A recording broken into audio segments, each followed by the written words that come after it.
tell us what it's like to be a navigator on the right side while the pilot's driving the airplane. Kind of describe what you're doing, what you're trying to do. Well, my job is to actually manage the airplane while he's flying it. In other words, I'm setting up props, RPM, arming the switches for whatever ordnance we're going to drop, making sure the fuel's transferred right, balanced in the tanks, making sure that which ordnance we drop is balanced on the wings. In other words, if I drop one off the right wing, the next one's got to come off the left wing, similar station, trying to keep everything organized so he doesn't have to worry about any of that. My regular pilot was Jack Malden, who was the ops officer, and he and I were of like mind on almost everything that we did. After about 2 missions, we didn't even have to talk to each other. I could look at him, I could hear what was going on the radio, I knew exactly what he would want, I'd set it up, he knew exactly what I was doing and what I was setting up, and it was just, we just had a cohesive meeting of minds, and it worked great. Also, tactically, we thought alike too. You know, whether this is really dumb or whether we should come from another direction or whatever we should do. Yeah. We understood each other, and it made it so easy to do that. Rather than occasionally you'd get a different pilot, or you know, your regular pilot's on a TDY or he's on leave or something. Okay, you're flying with somebody else. You have to be a little bit tentative there because you don't know exactly what this guy is thinking for sure. But when you get crewed up with somebody that you're really confident with, he's confident with you, boy, that makes it easy. Sometimes it makes it too easy. Jack and I got a mission up to the barrel roll. You know, we had 2 missions over there. One was trail interdiction, the other one was supporting the Ocean Army up in northern Laos.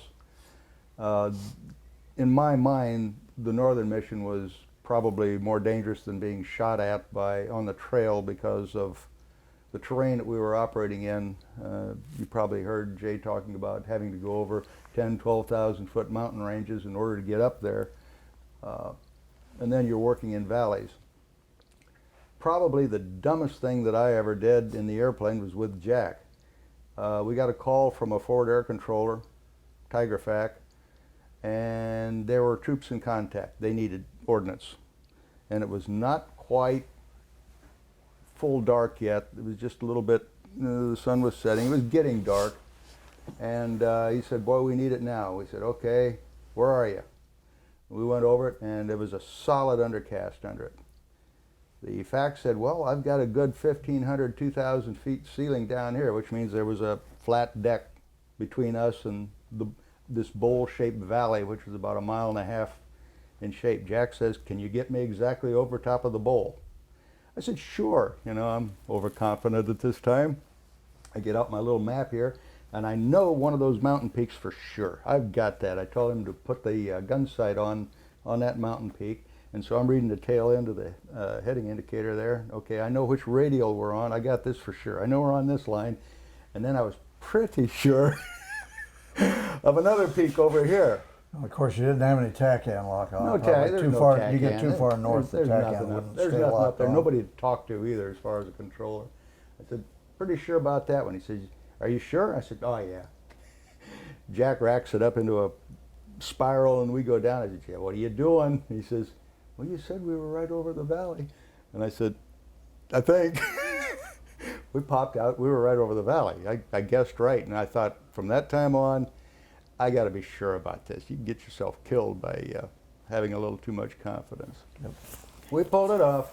This microphone wire. Oh, I'm sorry. Sorry, it just there you go. The other mission that I always remember, and I understand this wasn't, I'm not the only one that has experienced this with a pilot before, but Candlestick C-123, he's tooling around looking for trucks. He's got his starlight scope and doing that. We're waiting, we have nothing to do. We're burning off fuel, trying to save fuel as best we can. But anyway, we decided that we're going to drop down a little bit. Jack's going to go up and down the road within our holding box that we're supposed to be in. And he's looking, and I'm down there transferring fuel or doing something. All of a sudden he racks the airplane up. I thought, what the hell? Must have been ground fire. I said, what? He says, trucks. Because he could see what he thought were slitted headlights on the road. And he comes back around the ridgeline on the other side. He's like, they're down there, 5. Let's call Candle. We call Candle, and he says, let's DR how far these trucks are going to go. And he keeps getting softer and softer and softer. And he's whispering to me, yeah, we come at him from this side. I said, Jack, we got 2,500 horsepower engines. Why are you whispering? You think you're really going to sneak up on them? But it's the heat of combat, the excitement of it. That is one of the things, I don't know whether anybody else has mentioned, we'll try to probably get some duality here between the two, but the one thing we used to do is you would put the props out of sync, okay? And when you're on the ground and you hear an airplane go over, you can't tell where it is at night. You know, like you can follow one that's in sync, and we used to do that all the time. Yeah, particularly with the echoes off of the canyon walls when they were down there. And then the other thing that you do, and if it hasn't been mentioned before, the one thing you learn as an attack pilot, air to ground, never do the same thing twice. And the people that always made racetrack pull off to the left and then come back in again, boy, they didn't take them long, and they'd have you nailed. And we used to work a lot with other airplanes, another 26. We'd marry up because one guy'd be in an area and he wouldn't have anything. The other guy'd say, hey, come on up here, I got trucks. And of course, with the fact, you'd always, when they traveled in convoys, of course, very seldom would you ever get just one truck. Sometimes you would, and it was always, the key was always get the lead truck first, get the last truck next, and then they were bottled up. A lot of times because of the condition, you've probably seen pictures of the condition of the trail by then, and if it was in the dry season, they just go around the one that you already killed. But in the wet season, you just kind of couldn't do that. It's too much mud. We try to hold off on some of the strikes to get the trucks into what we call a choke point. Instead of the wide area, this narrow ford that they got to go through, and wait till they get there and then stop them so that they can't get around each other. There's a couple areas where you had big, heavy karst on one side, and then the trail was there and nothing else but a more drop off or a river or something like that was there. You'd tried to get that, I've heard that the NAVs, one of your jobs during a bombing run is to monitor altitude. Absolutely, we'd count down the altitude in the dive bomb. Since the instrument panel, I understand, was blacked out, are you sitting there with a flashlight pointed at the altimeter? No, what happened is in the 26 we had sort of a canvas shield over the nav panel. He would go blacked out, or at least that was Jack's technique, to turn everything down it was gradually. way down, but you could still read. You could still read it. But we would read it so that he could keep his eye on the pipper and on the target, on the gun sight and on the target. Then most of us had a technique, or it was an agreed upon before takeoff, that when you got to a certain release altitude, if the pilot wasn't responding, you'd call it. If he wasn't responding after that, you'd whack him. Or you'd grab the yoke and wake him up, pull up. Because there is such a thing as target fixation. Yeah. And it's real. Lima 85? Yep. Tell me to remind you about that. We kind of mentioned that when we were in conversation last night, and the NIMS did fly. I can't tell whether anybody else has recalled that to you, but that's the radar and communication site that was sitting up on about the highest peak anywhere in northern Laos, Barrel Row. And when the North Vietnamese finally decided they needed to take that out, why they needed support, the A-1s would go up like during the day and do what they could, and they even called in jets and stuff. But at night, there usually wasn't anybody around but us. But it was a hard mission because, as we talked about last night, that piece of karst on 3 sides was just straight vertical cliffs.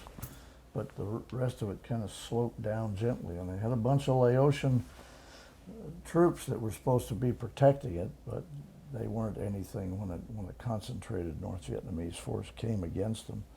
And they called us up, but we had to perch so high And we technically weren't supposed to fly above 10,000 feet because, one, we didn't have oxygen and all this Air Force regs. But you just about had to. You'd come in at about 10, then you'd pull her up, get up about 11 or 12, and then roll over, and then you'd had still had a real short time. You had to release at about 7 or 8 in order to get a bomb off and get it to arm and then hit. And the 26, unfortunately, at that altitude when you're loaded, is pretty much of a dog. I mean, it was something. But we did go up on a couple of missions and helped them out. Unfortunately, it wasn't enough. And the North Vietnamese sappers or special forces or whatever you want to call them, they literally climbed up and came in and got the guys from the back. And there was a lot of publicity here the last year when they finally gave the Medal of Honor to Sergeant Eichelberger, who was one of the head guys up there. And they came in and got most of those guys out by helicopter. And he's the guy that stuck around and threw other people on board the helicopters at the last minute. And unfortunately,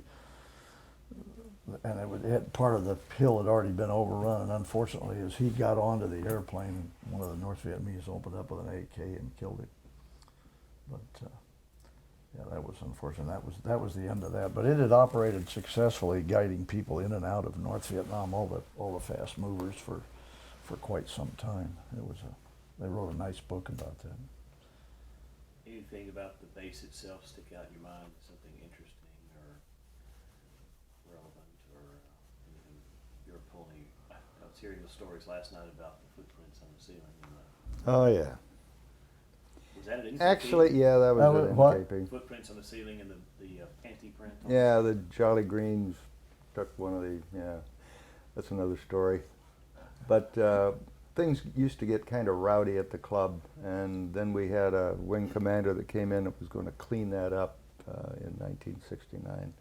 So we said, okay, that's great. What we'll do is we'll build a club of our own. And in 1969, we got a self-help project, pallet load of lumber and so forth, and we built our own. So then we were tearing our own club apart every night. So we kind of isolated ourselves over in our little compound at that time. The thing was, when you entered the club, the first table, which was rather long, that belonged to the Nimrods. Yeah. That was our table, and that's where we sat. And then the bar was right next door, and we'd pull the old stunt where you'd you have a drink, and then you'd throw the glass against the wall, and they said, "You can't do that. You're breaking our glasses." And how much is a glass? It's a quarter. I said, good. Slap a $5 bill down there. When that's gone, let me know. Type thing. And so it was a little rowdy. And Don Maxwell, I don't know whether you get Max in here to talk or not, but when Don Maxwell got ready to go home, and Bill Davis, Max somehow always had something, and he had a motorcycle.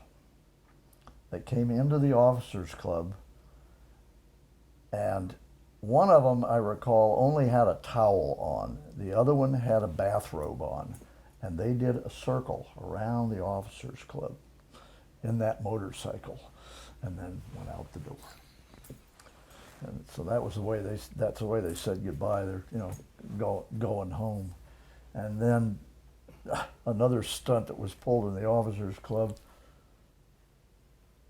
A couple of airplanes, I think they were Thuds, made a pass one night over the base.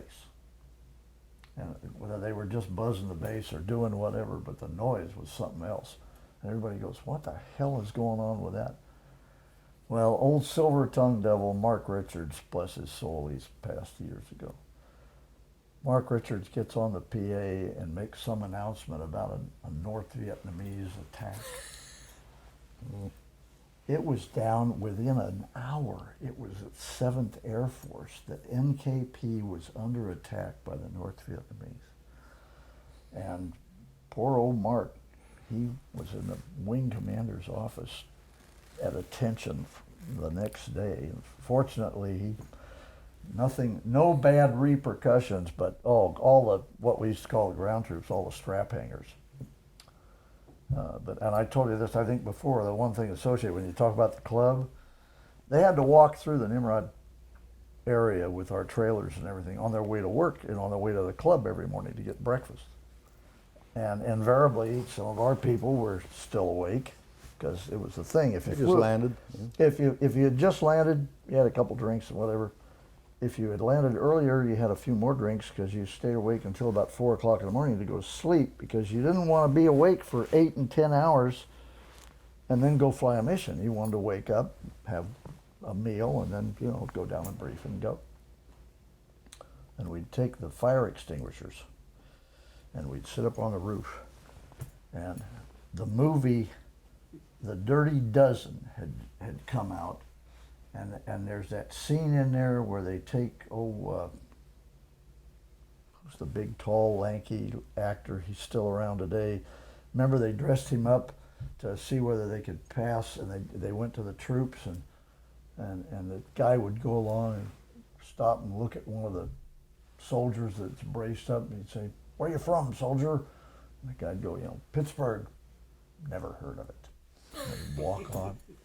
And so that was the big saying, and we did, "Hey, soldier, where are you from?" He'd be on top of the trailer, you know, never heard of it, and spray them with a. Well, they had to recharge those fire extinguishers all the time, and so they finally took them all away, and they replaced them with the old ones that were just the big old red 5-gallon cylinders that you'd fill with a hose, and then you had to pump it. Didn't make any difference. We still use those too. Yeah, our thing in '69 was tennis ball cannons. That's what Marshall used to. Paul, he was Yeah, the one- we used to have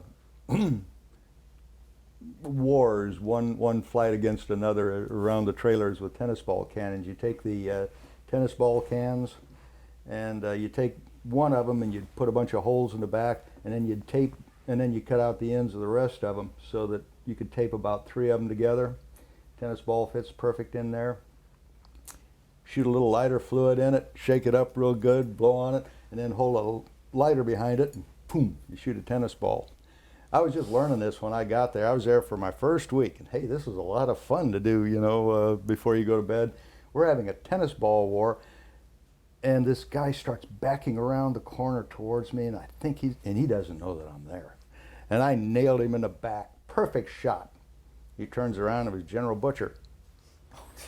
But he has a tennis ball cannon too. Oh, well, that was okay. It was a fair kill.